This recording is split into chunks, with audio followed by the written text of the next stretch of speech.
Who are you? Let me ask you a question that might sound simple, but it's probably the most important question you'll ever face in your life. Who are you? Really think about that. Who are you? Not your name, not your job, not your age, not your background, not what society has told you. Most of us have been living our whole lives thinking we know who we are. But if I pressed you for an answer, without the labels, without the roles, without the masks, could you actually tell me? For the next few minutes, I want to take you on a journey into yourself.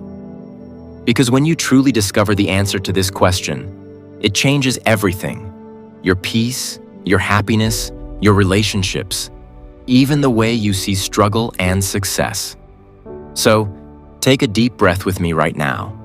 Pause, breath in, out. And let's begin. When I ask people, who are you? They usually answer with something like, I'm a student, I'm a teacher, I'm a mother, I'm an entrepreneur.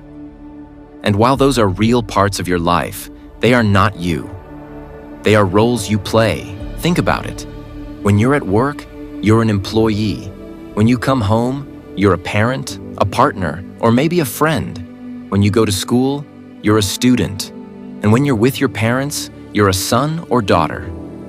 But here's the catch. If one of those roles disappears, like when a child grows up and no longer needs you in the same way, or when you retire from your job, or even when you lose a relationship, you suddenly feel lost. Why? Because you thought the role was your identity. I once read about a man named John, who spent his entire life working as a successful lawyer. For 35 years, whenever someone asked, "Who are you?" he proudly said, "I'm a lawyer." But the day he retired, he fell into depression. He confessed, "Without my work, I feel like I don't exist." See what happened? His whole identity was tied to a title.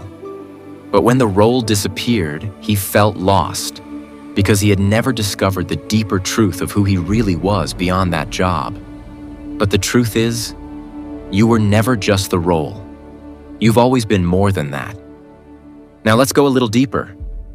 Most of us also think we are our thoughts and emotions. I'm sad. I'm angry. I'm not good enough. But let me ask you, if you can notice those thoughts and emotions, doesn't that mean they're not truly who you are? Think of the sky and the clouds. The sky is always there, wide, open, infinite. But clouds pass through. Sometimes they're dark and heavy, sometimes light and fluffy, sometimes they cover everything. But no matter what, the sky itself is untouched. In the same way, your thoughts and feelings are the clouds. They come and go. But you, the real you, are the sky. Let's try something right now. Wherever you are, just close your eyes for a few seconds. Take a breath. Now, notice your thoughts. Maybe one pops up about what you're going to eat later. Maybe another thought says, "This is weird." Notice it, and then let it drift away, just like a cloud. Do you see? The fact that you can notice your thoughts means you are not your thoughts. You are the awareness behind them. Here's another layer.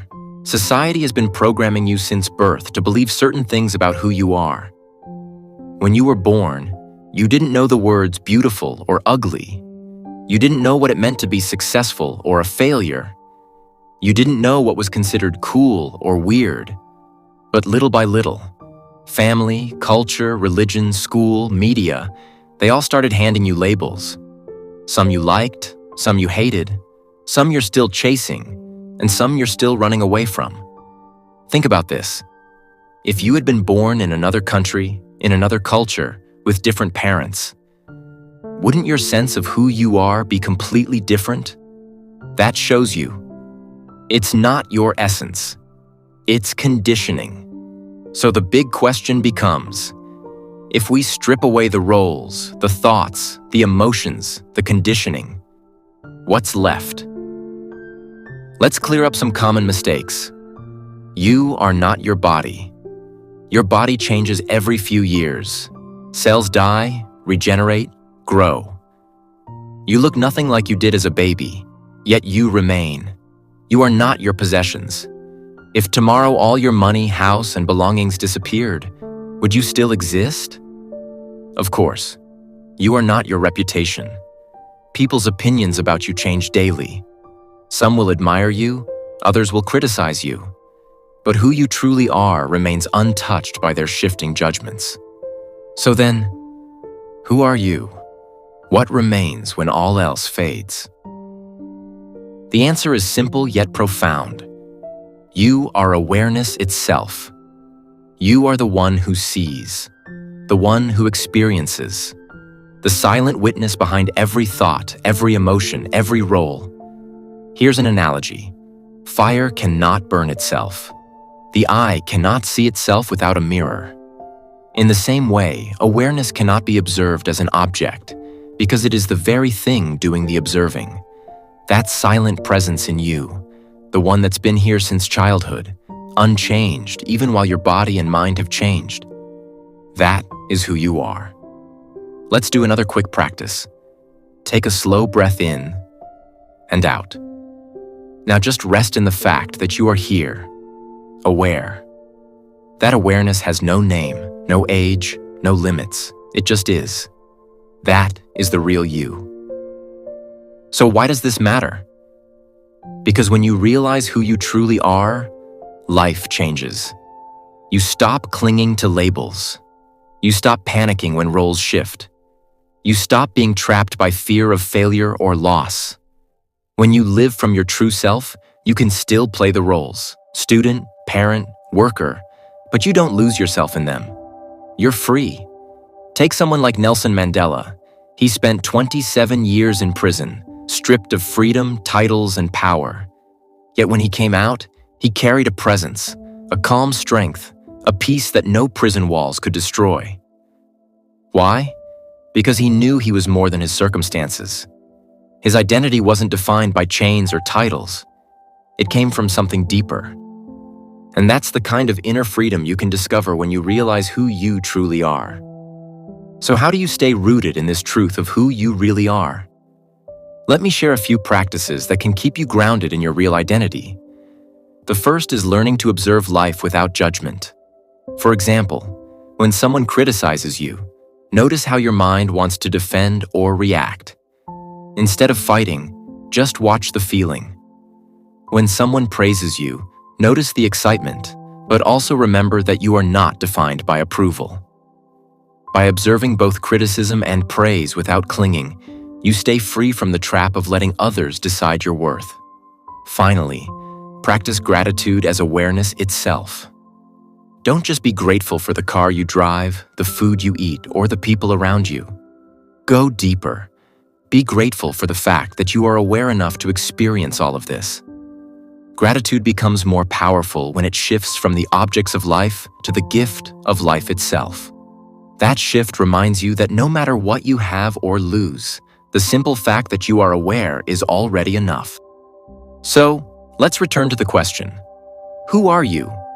You are not your story. You are not your mistakes. You are not your achievements.